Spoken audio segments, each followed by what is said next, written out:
बातमी आहे पावसासंदर्भात। महाराष्ट्रात पुढचे 2 दिवस पावसाचा जोर वाढणार आहे। आज कोकणासह मध्य महाराष्ट्रामध्ये पावसाचा जोर असेल। रायगड, रत्नागिरी, सिंधुदुर्गला रेड अलर्ट जारी करण्यात आलाय। घाट विभागामध्ये अतिमुसळधार पावसाची शक्यता वर्तवण्यात आली आहे। मराठवाड्यात काही ठिकाणी पाऊस पडण्याची शक्यता आहे। मध्य महाराष्ट्र आणि पश्चिम महाराष्ट्रातही आज रेड अलर्ट जारी केला। मुंबई, ठाणे आणि पालघर या 3 जिल्ह्यांना ऑरेंज अलर्ट जारी करण्यात आलाय। आज 24 जुलैला कोकण, गोव्यात बहुतांश ठिकाणी आणि मध्य महाराष्ट्रात बऱ्याच तर मराठवाड्यात काही ठिकाणी पाऊस पडण्याची शक्यता आहे। राज्यात आगामी 2 दिवस चांगला पाऊस पडेल। घाट विभागात अतिमुसळधार पावसाची शक्यता हवामान विभागाने व्यक्त केली आहे।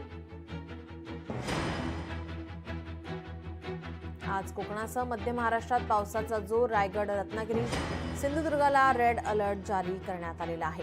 पुढचे 2 दिवस महाराष्ट्रात पावसाचा जोर वाढणार असल्याचा अंदाज हवामान खात्याकडून वर्तवण्यात आला आहे।